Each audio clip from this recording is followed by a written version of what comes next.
Hello students, I welcome you back to one more virtual episode of Gala classes.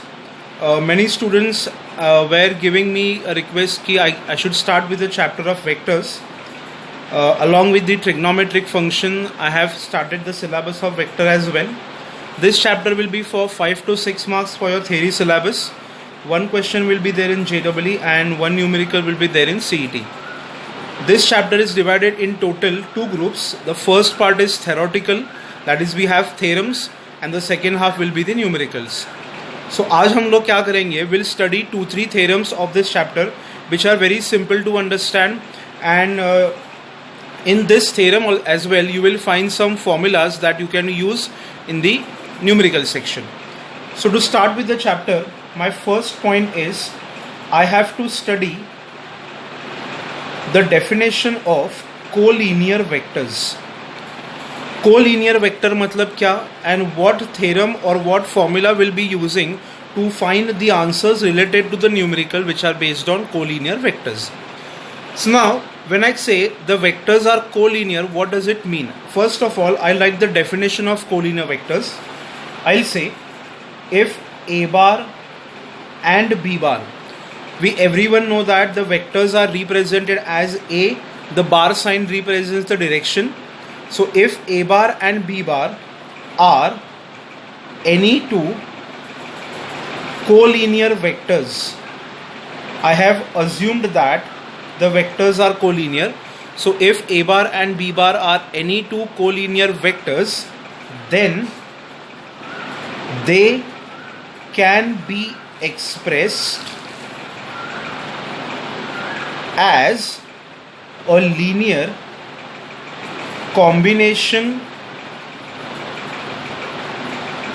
Bracket में मैं एक word लिखने वाला हूं. The word is scalar multiple, bracket complete, of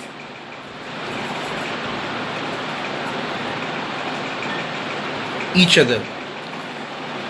The statement that I have written is if A bar and B bar are any two collinear vectors, then they can be expressed as a linear combination, that is a scalar multiple of each other. अभी ये statement मैं mathematically कैसे represent करूँगा, तो I'll say therefore A bar is equal to a multiple, that is M, this is any non-zero scalar multiple multiplied by the vector B bar. यहाँ पे condition सिर्फ इतना ही लिखना है, m should not be equal to 0. अभी भी आपको अगर ये समझ में नहीं आ रहा है तो I will take an example for you. Assume करो कि मेरे पास a बार है, a bar is equal to 2i plus 2j plus 2k. This is the vector a bar. मान लो b बार मेरे पास है 6i plus 6j plus 6k. मुझे सिर्फ इतना चेक करना है कि ये दोनों वेक्टर्स एक दूसरे को कोलिनियर है कि नहीं है. अभी ये दो वेक्टर्स कोलिनियर है वो डिफाइन करने के लिए मैं आपको दो मेथड सिखाऊंगा. पहली जो मेथड है that will be the method of definition, and दूसरी जो मेथड है it is a direct method. Now as per this definition हम लोग ने यहाँ पे क्या लिखा है कि A bar should be a non zero scalar multiple of B बार, और आप ऐसे भी लिख सकते हो B bar is a non zero scalar multiple of A bar. Either A को B के फॉर्म में रिप्रेजेंट करो या फिर B को A के फॉर्म में रिप्रेजेंट करो, it is one and the same thing.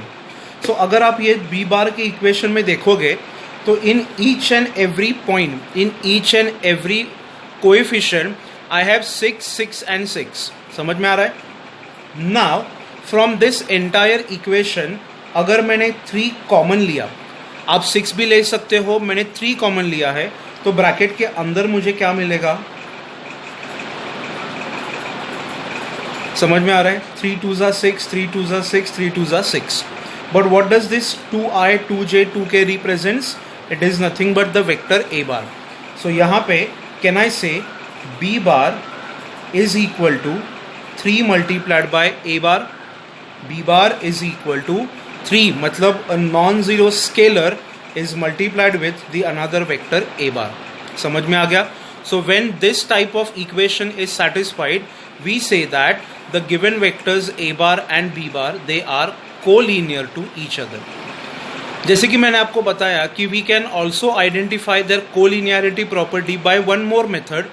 वो मेथड ऐसी है, this is I'll write in a generalized form. The generalized form is कि मान लो हमारे पास दो वेक्टर्स है, a bar is equal to a1i, b1j and c1k. b bar is equal to a2i plus b2j plus c2k. और अगर मुझे ये check करना है कि ये दो वेक्टर्स कोलिनियर है कि नहीं है, तो मुझे सिर्फ एक ही सिंपल प्रॉपर्टी प्रूव करनी है. The property is the coefficient ratio of i. The coefficient ratio of I should be equal to the coefficient ratio of j, and that should be equal to the coefficient ratio of k, and the ratio is equal to a number lambda. समझ में आ गया? अगर कोई भी दो vectors के i j के coefficient का रेशो अगर सेम है, then we say that the vectors a bar and b bar are collinear vectors. ये सेप आप ये कंडीशन में चेक कर सकते हो. देखो, i अपॉन i मतलब 2/6 इज 1/3, 2/6 इज 1/3, 2/6 इज 1/3. मतलब a बार और b बार के i j k के कोएफिशिएंट्स का रेशो अगर सेम है, तो we say that the vectors a bar and b bar are collinear vectors. तो ये चैप्टर के फर्स्ट पॉइंट का फर्स्ट डेफिनेशन है collinearity of vectors. If a bar and b bar are any two collinear vectors, then they can be expressed as a linear combination that is scalar multiple of each other. यहाँ पे जो ये word use किया है linear combination, what does it mean? ये equation जो है इसमें आपको कहीं पे भी सेकेंड डिग्री फॉर्म या फिर पॉलिनोमियल फॉर्म नहीं देखेगा. This is a pure linear equation. मतलब इसका जो डिग्री है that degree is equal to 1. तो बेसिकली ये डेफिनेशन पे बेस्ड हमारे सिलेबस में जो दो थ्योरम्स है, वो दोनों थ्योरम्स हम लोग पहले आज के लेक्चर में डिराइव करेंगे, and related to that I will show you some numericals. So पहले आप ये वीडियो गो थ्रू कर लो, बाद में सेकेंड वीडियो और थर्ड वीडियो में you will find two different theorems which are asked in the paper of your state board as well as CBSE for minimum 3 to 4 marks.